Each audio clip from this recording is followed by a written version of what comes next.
Yo, party people, it's Ashley of SingleWomanChronicles.com, where being single is a beautiful choice rather than a miserable circumstance. And today's episode is brought to you by my book, How to X Your Ex, a guide to getting past unhealthy relationships, as well as my other book, Single Woman Chronicles and Atlanta Love Story Kinda. You can pick these books up at Amazon, Barnes & Noble website, books on Google Play, as well as Apple Books, and Audible if you like to listen.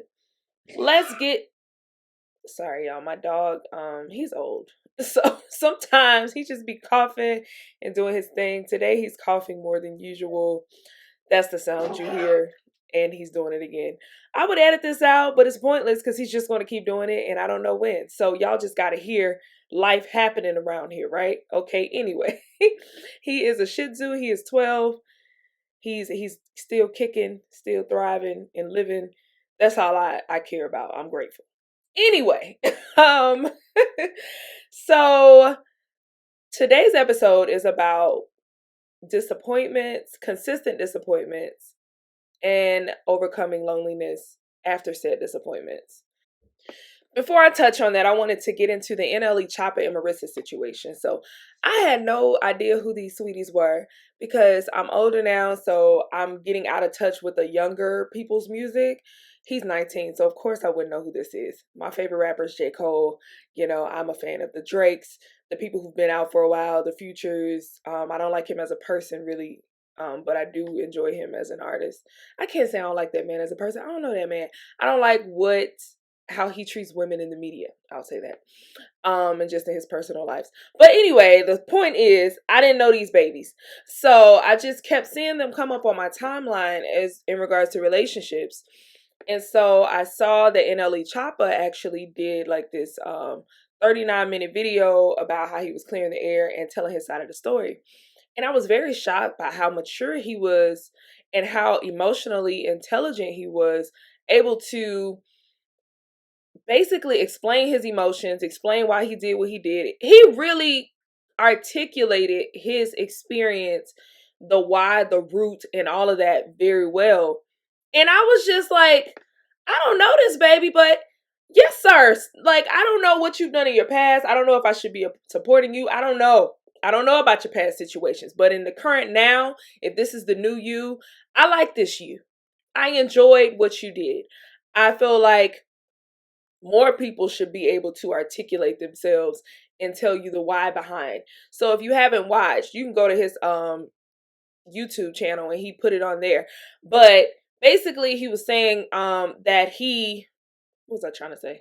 Basically he was saying that he was in a relationship with the young lady Marissa. Well, I can't say young lady because she older than him. He's 19, she's 26 or 27.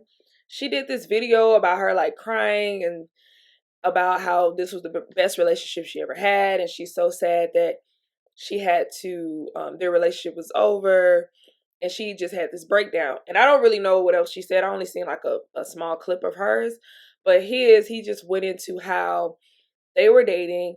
He's only 19. He's like, I'm mature for my age, which it sounds like he is, but he's like, I'm not mature in all areas. And that's a good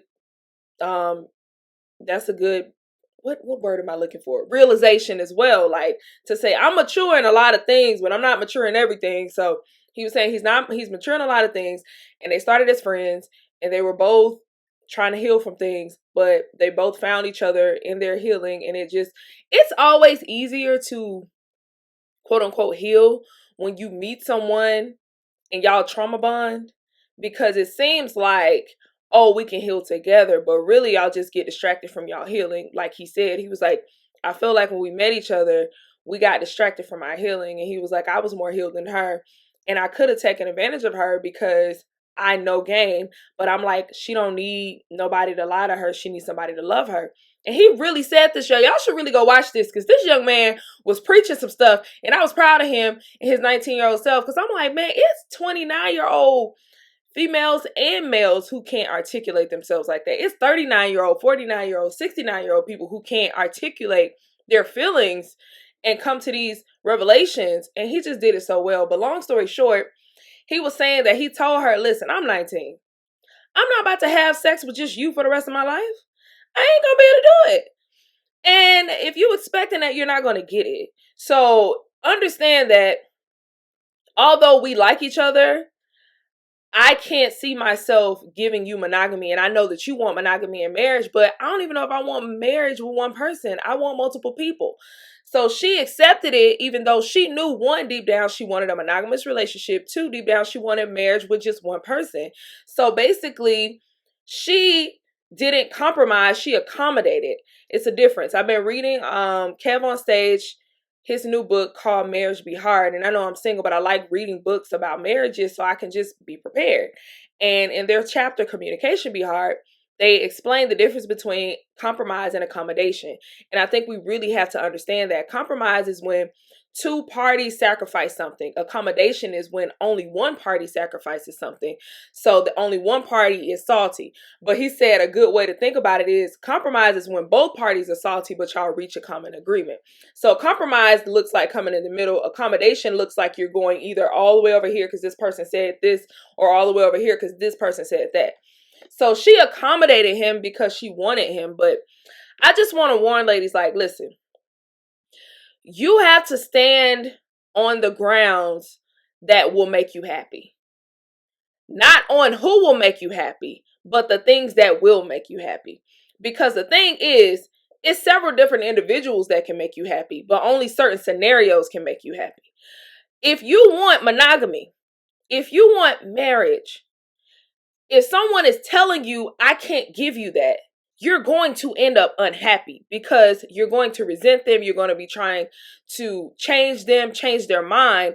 When honestly, if you just stick to what you want, someone else can come along and make you happy. That's not the last person in the world. Like, stick to your guns. You're going to end up unhappy. You're going to end up miserable. And you're going to hurt yourself because you're going to hold on to that person long enough up until you realize I can't hold on anymore. And you're still going to end up hurt. So it's easier to just deal with the pain of not having them up front because it's a shorter time. So your heart really hasn't gone in it versus really investing and giving yourself to this person, seeing how a relationship with them could be, embracing the small bits of happiness along the way and accepting that, and falling into this relationship thinking it's going to be something and you can maybe change them, and eventually one day realizing like, dang, I really wasted all of this time, all of this energy, all of this effort, all of these emotions. So again, y'all, that's my dog for anyone who just tuned in. I'm sorry. He's old. Anyway, so yeah, it's just easier to say no in the beginning than try to hold out onto something or settle for something.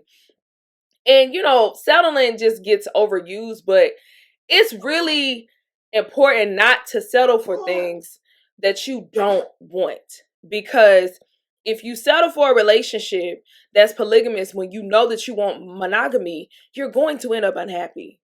You are.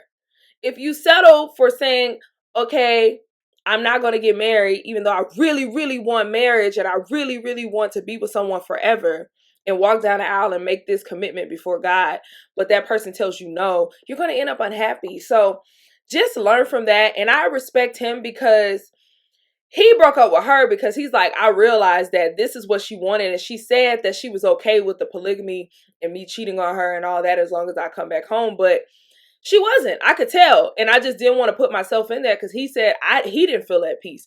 So I respect people that could be like, you know what? I know you said one thing, but I could feel that you don't mean that.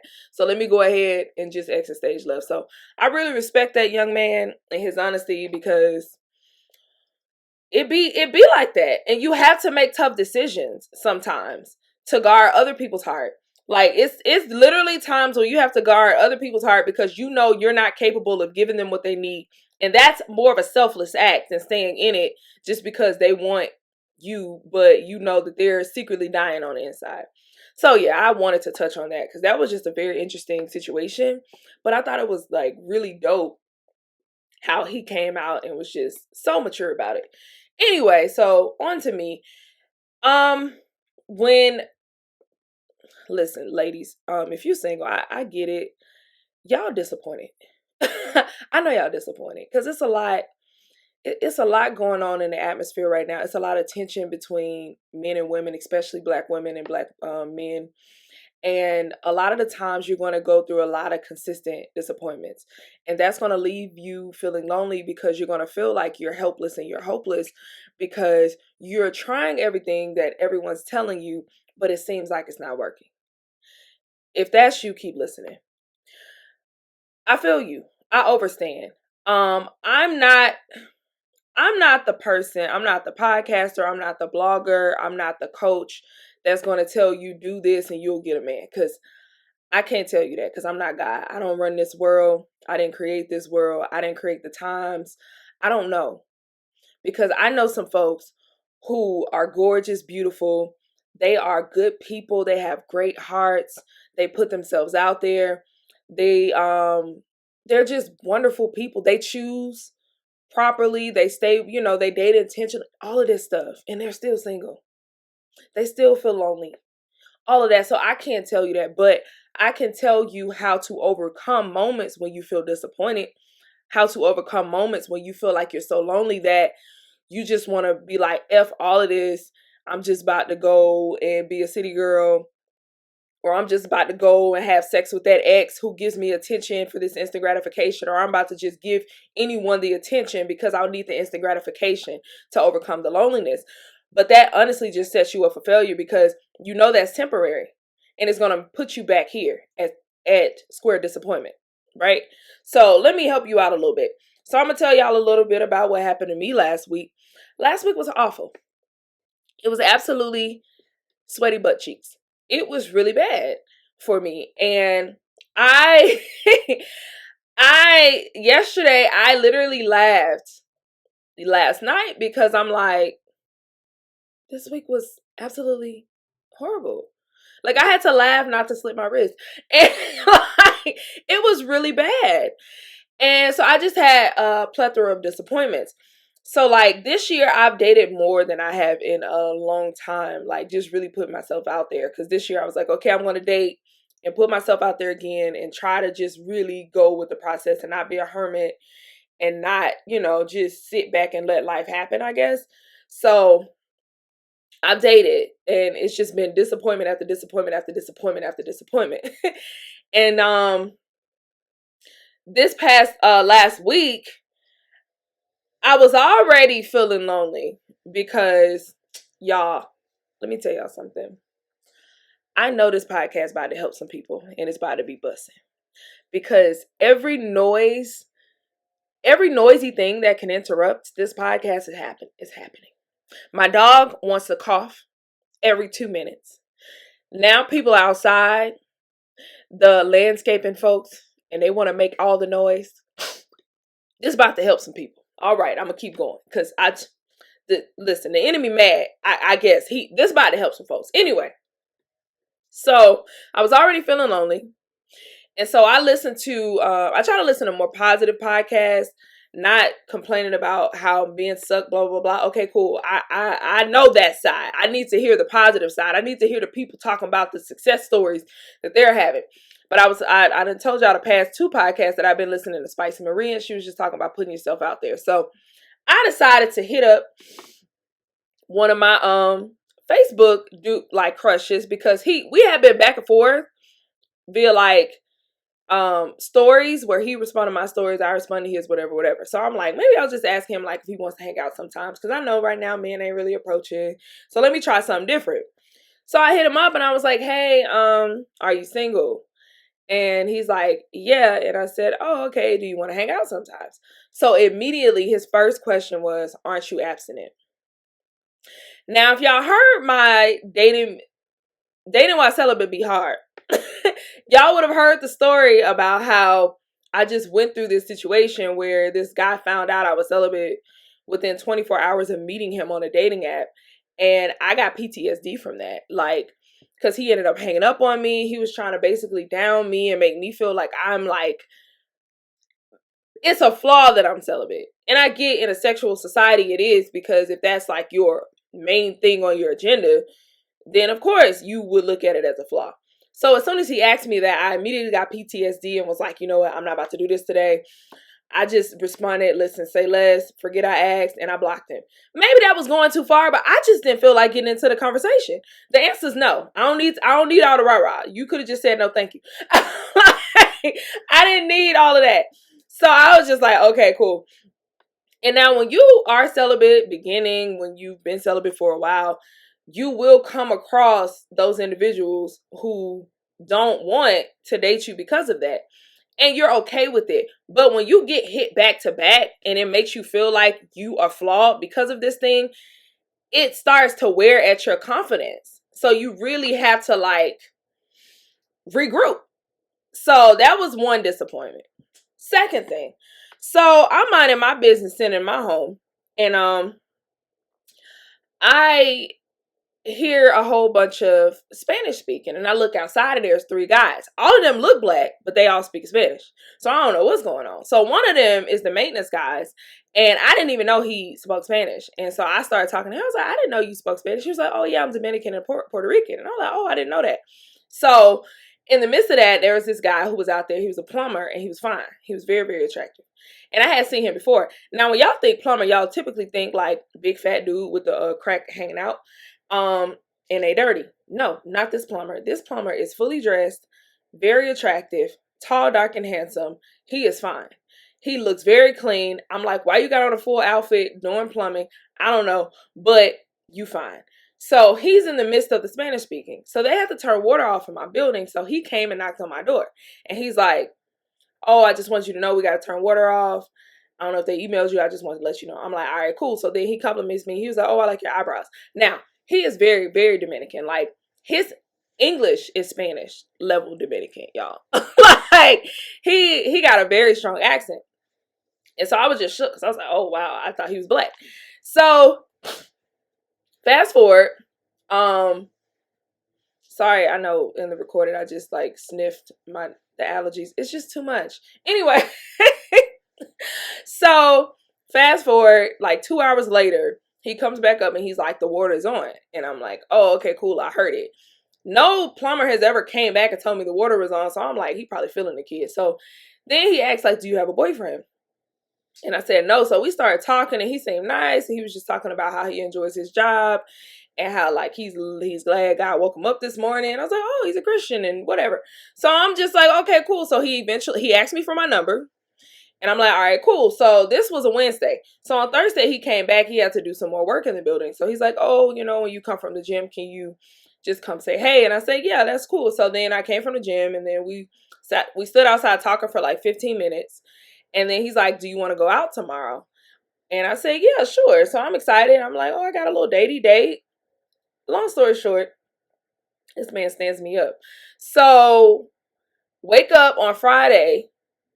I'm like, have you chosen a place? Do you know what time? And he's like, 7 o'clock will work. And I say, okay, this restaurant or this restaurant, because he was asking me where. And so this was 9 a.m. Didn't hear from him. Did not hear from him at all. So if you saying 7, and I didn't clear my evening, at 5, I text question mark because I'm like, okay, let me see what's going on. So he says, I'm so sorry, baby. I'm still working. What that mean to me? Like, is that a no? You could have said something that one. Like, what's going on? So I said, so no date. This is 5 o'clock. It's like 5:10. I don't hear nothing until 7 p.m. At that point, at 5:30, I was like, okay, I'm not going. I just started like I'm just chilling in the house, whatever. So at 7 p.m., he texts me a picture of him driving home. Like, I'm just now heading home. So I text back. I was like, you could have. I said, let me lead with positivity. I said I was excited about our date, but you could have told me earlier that you weren't able to make it because I know he knew before 5 o'clock that he wasn't gonna be able to make it. And I'm disappointed, and just for future, just let me know because I get life happens. I just would like to know. I ain't heard from that man since. I I now think he's married because now that I think about it, we exchanged numbers on Wednesday. On Wednesday, Thursday, and Friday. After like 8 p.m., he would stop texting me and wouldn't text me until the next day. So I'm thinking like you're going home to your wife. Like that's me. That's my reasoning. So yeah. So that was disappointment number 2 of the week. And the last disappointment was, and this was just like the weirdest thing ever.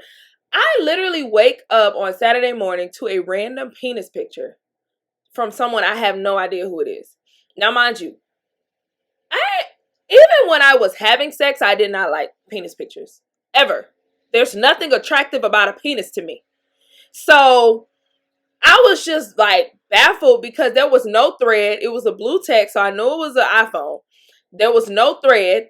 It literally was just a text that said, "Girl, I was in the shower," and 2 peen pictures. So immediately I'm like, oh God. And I'm like, I deleted it and I blocked whoever it was. So that's disappointment number 3. So guys, -3 like in my book. So I was just so annoyed with men and just disappointed. And then I was already feeling lonely because, like this year, although I've had a lot of dating experience, like nothing has worked out. So just having the disappointments can leave you feeling hopeless, can leave you feeling like, dang, like it's never going to happen. Let me just go and forget it and just say F all of this and I'm tired and let me have this negative outlook. But I didn't want to have a negative outlook. No. Like, I don't want that. I've done that before. That don't get me nowhere. I want to continue to be positive. I want to continue to hope. So how do you overcome these constant disappointments? Now, I'm going to tell you what I do. Thing number 1, feel your feelings. I ain't gonna lie to y'all. I done cried a few times this weekend. A few times. When I say a few, I mean 5 to 7. Like, continuous crying just because you're tired. You're exhausted. Emotionally. Mentally. You're just like, I'm doing everything I can do. Like, can I catch a break? Feel your feelings. Don't let nobody mess you up or make you feel like you weak for feeling. Feel your feelings. Cry. Scream. Yeah, I screamed into a pillow. Feel your feelings. Okay? Feel your feelings. Number 2, do the things that make you happy. If going to take a walk make you happy, go do that. If drinking coffee make you happy, go do that. If binging make you happy, go do that. If having a drink make you happy, go do that. I'm not telling you to do it in excess, but I'm telling you to do that, to break up the feeling of discouragement and hopelessness, because you need to reignite some form of happiness in you in order to get out of this funk. So do what makes you happy. Another thing, and this goes for loneliness too. When I was reading my book Attached, as well as in therapy, my therapist pointed out, she was like, you value male interactions more than you do with interactions with your family and your friends. She was saying, oh, Jesus, that burp just came out of nowhere, Lord. All of these interruptions. Jesus, this is going to help somebody. Anyway, so she said that you value male interactions more than you do your friends and your family. And unfortunately, she was right. At the time I did. Hanging out with a guy was more important to me because I wanted a relationship so bad at the time. So when I would hang out with my friends and my family, I would have fun, but I wasn't valuing those, situations. So nowadays, when I'm feeling in a funk, to remind myself that I'm not alone, I go hang out at my mom's house and I have a good time. I sit in that moment. I'm not thinking about no guys or nothing. I go hang out with my friends. Like that Friday night when I got stood up, my best friend hit me up and was like, let's go for tacos. I went for tacos. Like yesterday, I've been out this whole weekend. Now, inside I was dying because I'm just tired and exhausted with the process of waiting, for a relationship. But I still got out. I still, reminded myself that I have people around me who love me. So I won't go into that dark place of like, oh, what was me, right? So remind yourself that you have valuable connections. You have valuable people around you who love you. Keep hope alive. The other thing, do not fall victim or trap and to listening to these negative podcasts, these negative opinions, these negative reassuring things. Because listen, anything we think can be reassured. Anything. That's what Google thrives off of. Racist people, their algorithms feed them racism, feed them reasons to be racist, because anything we want or think can be reassured. Snap out of it. Stop doing that. If you are lonely, don't listen to podcasts of other lonely women on how everything sucks, life sucks, and this is a pity party. No. If you're going to listen to something about the positive parts. Listen to people who, this is how I overcame lonely. Or, yeah, I'm lonely, but I'm still happy about this part of my life. I'm still, happy about this, that, and the other. Stop feeding into the negativity. Stop reassuring your negative aspects of your life and your thinking. Stop doing that. Stop listening to podcasts, TikToks on how we hate men. I get it. They stupid, but we need some positivity. Read the books on marriage. Read the books on the positive outcomes of dating and relationships. Read those things. Watch those things. Another thing, watch stuff that makes you happy and make you laugh. Stop watching these rom-coms that's going to make you cry at the end. Start watching Friday. Watch you some Thin Line Between Love and Hate because it's funny. Watch you some, I don't know what you like. Watch you some stuff that make you laugh. Stop with all the negativity, okay? Watch light stuff. Stop watching that heavy stuff. It's just adding to your sorrow. Stop it. Like, I need you to stop. Okay? Another thing, focus on something else. Focus on something other than the thing that's making you lonely. Focus on a goal, a hobby. Go learn how to skate so you can be out here with Usher. Like, do something out of the normal, out of the ordinary. You got to shake yourself out of it, because when I tell you to feel your feelings, I'm telling you to feel them in the moment, but don't stay there. I'm not telling you how long, but I'm saying don't make it a place. Make it a moment. Like, have your moments, but move on. Don't continue to just feed that negativity. Because yes, let me tell you something. I told y'all I done cried because I'm tired. But I'm not about to stay there. Like, I woke up, I'm still recording a podcast. I'm still writing my blogs. I'm still doing other stuff. Because I'm not going to allow this stuff to make me not hope, to make me not smile, to make me just sit there and be depressed. I done been through depression. I'm not going back there. We're not doing that. No, I'm not doing that. It just is what it is. And some days you're going to wake up and you're going to feel numb, like, I don't want to do nothing. Okay, that's fine. Feel that. But keep moving. Shake it up. I didn't work out today because I didn't feel like it. But I'm going to go tomorrow. Like, get out of the ordinary. But I'm just here to reassure you that we will get disappointed, unfortunately. We will feel lonely, unfortunately. But we just have to overcome, go through those moments. Suffering don't last always. Sadness don't last always. They say weeping in the Bible, it says weeping endure for a night, joy come in the morning. Even if you don't feel it yet, your morning just hasn't come yet. So just stay positive. Keep fighting for it. Keep thinking positive. Keep thinking it's possible for happiness to happen for you, because it can all change in a moment. Just don't stay there. So as y'all can hear, they're just getting louder and louder outside of my window. I know this is gonna help somebody, because ain't no way. I ain't never had this many distractions of noise. This is crazy. But yeah, see y'all next week. I hope. Ain't no hope. I know this gonna help somebody. Share, like, comment, all of that. All right, y'all. Bye.